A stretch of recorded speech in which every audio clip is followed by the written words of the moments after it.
Hello friends, welcome back to another new vlog. और कैसे हो आप सभी? उम्मीद है कि आप सभी अच्छे से ही होंगे। तो एक बार फिर से इस अनोदर व्लॉग में आपका स्वागत है। गाइस, ये व्लॉग है रामेश्वरम धाम मंदिर के बारे में। ओहो, ये तो भारत के 4 धामों में से एक है जो दक्षिण भारत में स्थित है।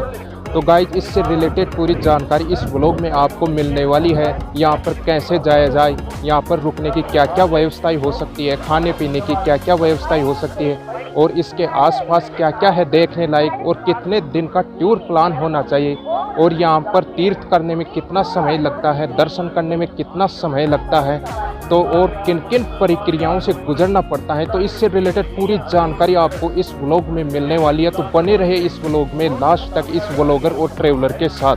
तो गाइज, इससे पहले कि रामेश्वरम धाम का व्लॉग स्टार्ट किया जाए तो इसकी हिस्ट्री क्या रही है, इसका रहस्य क्या है, उसके बारे में कुछ जानकारी आपके सामने प्रस्तुत करना चाहता हूँ। फ्रेंड्स, रामेश्वरम धाम मंदिर भारत के 4 धामों में से एक है। जो भी व्यक्ति भारत के 4 धामों की यात्रा पूरी कर लेता है तो उसे मोक्ष की प्राप्ति होती है। और इसके साथ साथ भगवान शिव को समर्पित 12 ज्योतिर्लिंगों की भी यात्रा कर लेता है तो मोक्ष की प्राप्ति में कोई शंका नहीं रहती। 4 धामों में से यही धाम ऐसा है, रामेश्वरम धाम, जो धाम होने के साथ साथ ज्योतिर्लिंग भी है। यह 12 ज्योतिर्लिंगों में से भी आता है। रामेश्वरम धाम तमिलनाडु राज्य के रामनाथपुरम जिले के रामेश्वरम कस्बे में स्थित है, जो भारत के पूर्व president doctor APJ Abdul Kalam की जन्म स्थली भी है। रामेश्वरम धाम चारों ओर से हिंद महासागर और बंगाल की खाड़ी से घिरा हुआ है, जो संघ के आकार का एक द्वीप है। यहाँ से विशाल समुद्र को निखारना अपने आप में एक रोमांचकारी अनुभव रहता है। रामेश्वरम का अर्थ होता है भगवान राम, अर्थात भगवान राम के नाम पर ही इस स्थान का नाम रामेश्वरम रखा गया।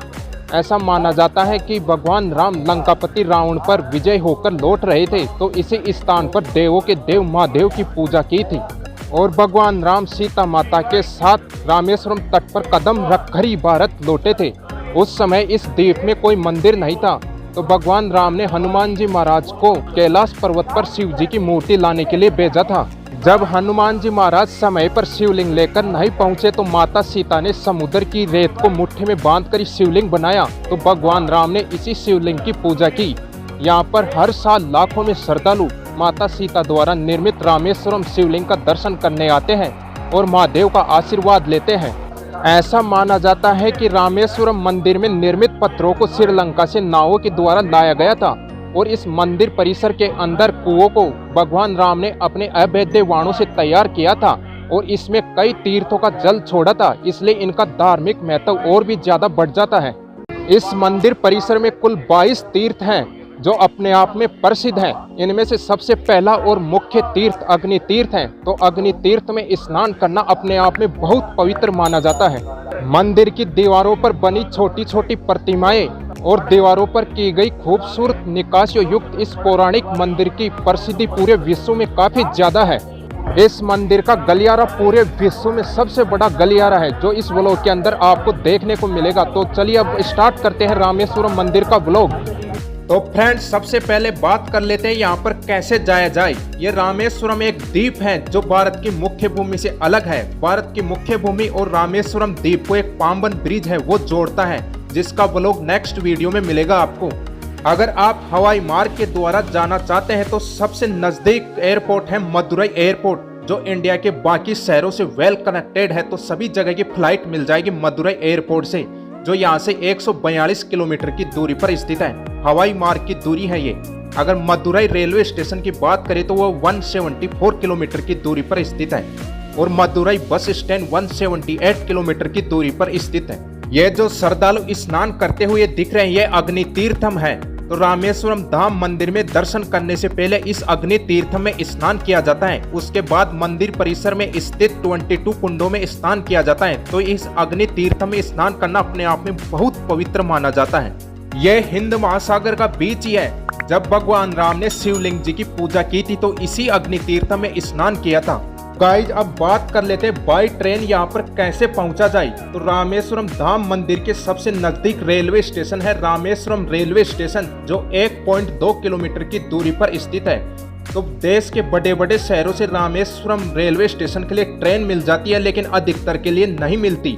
जिस शहर से यहाँ के लिए डायरेक्ट ट्रेन नहीं है तो आप मदुरई रेलवे स्टेशन पर आ सकते हैं, जिसकी रेलवे दूरी रामेश्वरम धाम मंदिर से 174 किलोमीटर की दूरी है।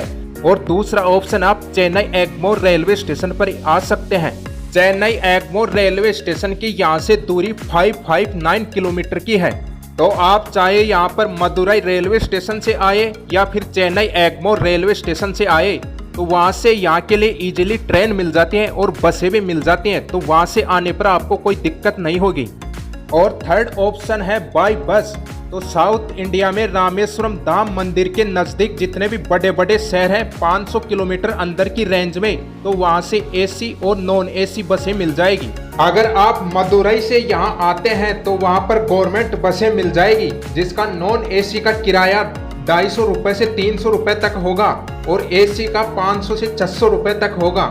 मैं ये मशवरा देना चाहूँगा कि इन तीनों ऑप्शनों में से सबसे बढ़िया बाई ट्रेन रहेगा। अगर आप पाम्बन ब्रिज पर पहुँचेंगे ट्रेन के द्वारा तो वहाँ का नज़ारा देखने लायक रहेगा। जैसे ही ट्रेन पाम्बन ब्रिज पर पहुँचती है तो लोगों की ट्रेन के दरवाजे पर भीड़ लग जाती है सेल्फी लेने की, वीडियो बनाने की। तो वहाँ पर समुद्र की लहरों को निखारना और नीले आकाश को निखारना अपने आप में मंत्रमुग्ध कर देगा। तो बाई ट्रेन सबसे बढ़िया ऑप्शन रहेगा। अब फ्रेंड्स बात कर लेते हैं यहाँ पर रुके कहाँ। तो रामेश्वरम धाम मंदिर के पास में कई सारी धर्मशालाएं हैं, तो आप वहाँ रुक सकते हैं। वहाँ पर 1 पर्सन का 1 नाइट का 250 से 300 रुपए का रूम मिलता है, जो अच्छा खासा रहेगा और आपके बजट के अनुकूल रहेगा। और दूसरा ऑप्शन है रामेश्वरम धाम ट्रस्ट का गवर्नमेंट निवास, जिसका नाम है माहेश्वरी भक्ति निवास, जो रामेश्वरम धाम मंदिर से 300 मीटर की दूरी पर है। तो आप यहाँ पर एसी और नॉन एसी रूम बुक कर सकते हैं। अगर आप ऑनलाइन बुकिंग करना चाहते हैं तो उसकी वेबसाइट है यात्राधाम.com या फिर maheshwarijankalyan.org। तो आप इन पर जाकर के बुकिंग कर सकते हैं। और ये जो कॉन्टेक्ट नंबर दिए हुए हैं इन पर भी आप बात करके बुकिंग कर सकते हैं। तो इस निवास में 2 बिल्डिंग है, बिल्डिंग 1 और बिल्डिंग 2। बिल्डिंग 1 में थोड़ा सस्ता रहता है, बिल्डिंग 2 में थोड़ा कॉस्टली रहता है। यहाँ पर 2 बेड नॉन एसी का किराया 500 रुपए पर नाइट और 3 बेड नॉन एसी का 600 रुपए और 5 बेड नॉन एसी का 700 रुपए और 2 बेड एसी का 850, 3 बेड एसी का 1050। अगर आप और भी ज्यादा अच्छे लेने चाहो अपने बजट के अनुसार तो ले सकते हैं। और थर्ड ऑप्शन है प्राइवेट लॉज और प्राइवेट होटल्स। तो यहाँ पर काफी सारी होटल्स और लॉज है, तो आप ऑनलाइन बुकिंग कर सकते हैं और ऑफलाइन जाकर भी कर सकते हैं। लेकिन मैं ये मशवरा देना चाहूँगा, अगर आप रामेश्वरम धाम मंदिर घूमने जा रहे हैं तो उससे 4-5 दिन पहले ही ऑनलाइन बुकिंग करें, क्योंकि मेन मौके पर यहाँ पर सारे लॉजेज और होटल्स बुक हो जाते हैं। अगर आप फिर मेन मौके पर वहाँ पर ढूंढना चाहेंगे तो आपको महंगा मिलेगा। इससे अच्छा है कि आप 4-5 दिन पहले ही बुकिंग करें, क्योंकि यहाँ पर बुकिंग बहुत जल्दी हो जाती है। और फ्रेंड्स अब बात कर लेते हैं खाने पीने की। तो यहाँ पर ऑल इंडिया के सभी जगह की रेस्टोरेंट मिल जाएगी, चाहे वो राजस्थान की मारवाड़ी रेस्टोरेंट हो, चाहे पंजाबी ढाबा हो, चाहे गुजराती ढाबा हो, चाहे मराठी ढाबा हो। साउथ इंडिया का तो मिले ही मिलेगा, नॉर्थ इंडिया के भी सब तरह की रेस्टोरेंट मिल जाते हैं। और यहाँ पर थाली 100 रुपये से 120 रुपये की मिलेगी, चाहे आप साउथ इंडियन थाली लो, चाहे नॉर्थ इंडियन थाली लो, चाहे गुजराती थाली लो। और यहाँ पर मेन डिश की बात करूँ तो उनमें से हैं idli sambar, vada, upma, dosa, filter coffee, keema vada, rasam, cuttlefish crab meat, payasam, biryani, Chettinad chicken, mutton curry, coconut chutney, दही चावल, लेमन राइस, पराठा। अगर आप बाहर नहीं खाना चाहते हैं तो रामेश्वरम धाम मंदिर के अंदर प्रसाद के रूप में भंडारा भी लगता है, जिसके अंदर लंगर व्यवस्था रहती है और उसका टाइम सुबह 11 बजे से लेकर दोपहर 3 बजे तक का होता है। तो आप वहां पर भी खाना खा सकते हैं। और गाइज अब बात कर लेते हैं मंदिर में स्थित शिवलिंग के दर्शन करने की। तो दर्शन के लिए एक तो सामान्य लाइन लगती है और एक 100 रुपये का टिकट मिलता है और एक 200 रुपये का टिकट मिलता है।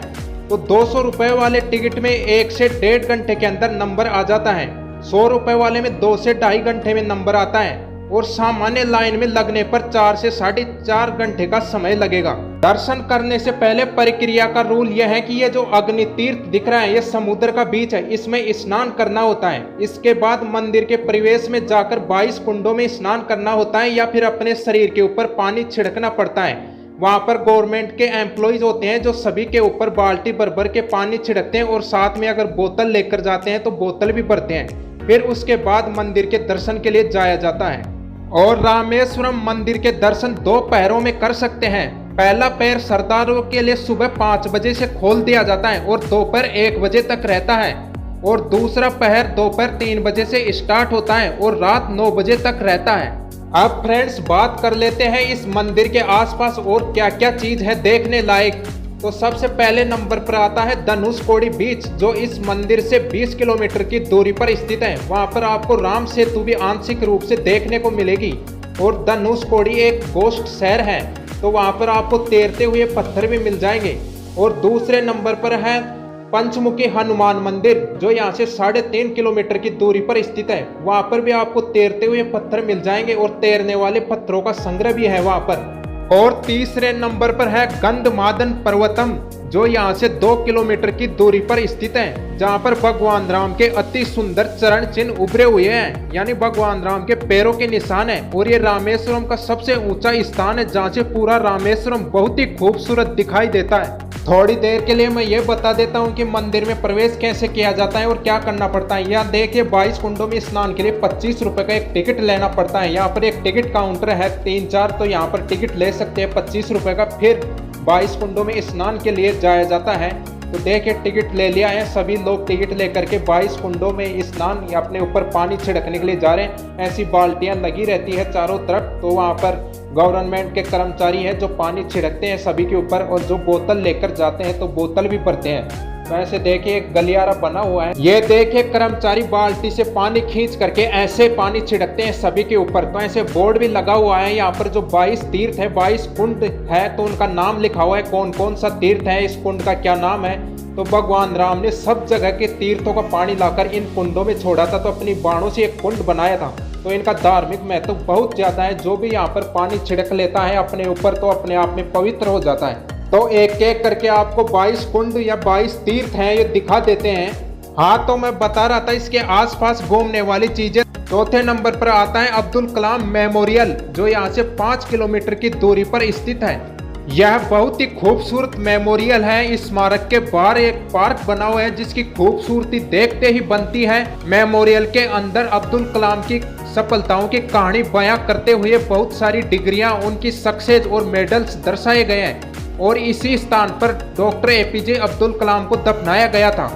5वें नंबर पर है पाम्बन ब्रिज, जो यहाँ से 6.5 किलोमीटर की दूरी पर स्थित है।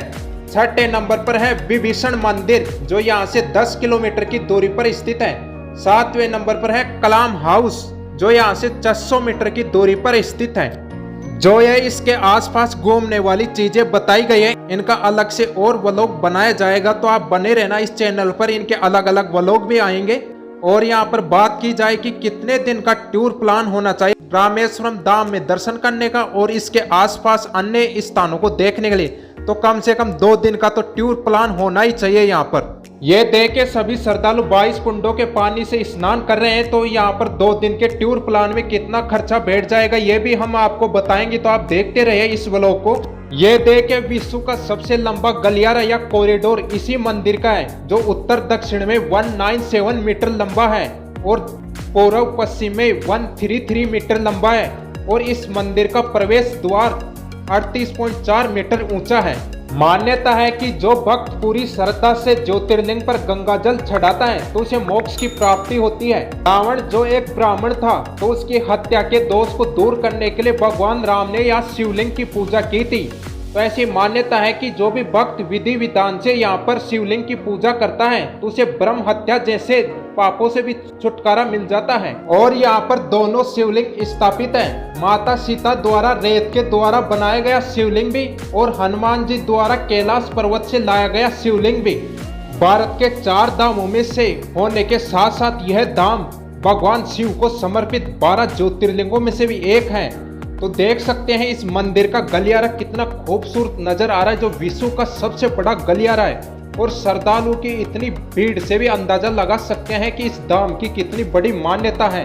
तो लोग महादेव का आशीर्वाद लेने के लिए यहाँ पर साल भर हजारों की लाखों की संख्या में आते हैं। और गाइस जब बात कर लेते हैं यहाँ पर घूमने का, एक आदमी का कितना खर्चा आएगा, तो आपके ट्रेन के टिकट और फ्लाइट के टिकट न जोड़ करके यहाँ के आसपास खाने पीने का, रहने का खर्चा और घूमने का बता देते हैं। आप क्या है कि तमिलनाडु टूरिज्म की गाड़ी भी बुक कर सकते हैं, या फिर ऑटो बुक कर सकते हैं, या फिर टूरिस्ट की अलग से गाड़ी होती है वो भी बुक कर सकते हैं। अगर आप ऑटो बुक करते हैं तो इसके आसपास चीजें दिखाने के 1000 से 1200 रुपए लेगा।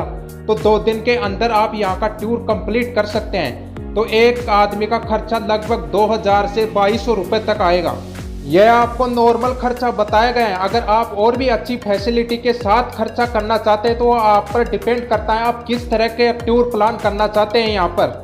अब फ्रेंड्स बात कर लेते हैं कि राम सेतु के तैरते हुए पत्थर कहाँ देख सकते हैं। अगर आप रामेश्वरम के टूर प्लान पर गए हैं तो आपने राम सेतु के तैरते हुए पत्थर नहीं देखा तो क्या देखा, तो मैं बता देता हूँ। ये देखने को मिलेंगे धनुषकोडी गेस्ट हाउस, जो यहाँ से 15 किलोमीटर की दूरी पर स्थित है। और दूसरी जगह है पंचमुखी हनुमान मंदिर, जो इस धाम से 3.5 किलोमीटर की दूरी पर स्थित है।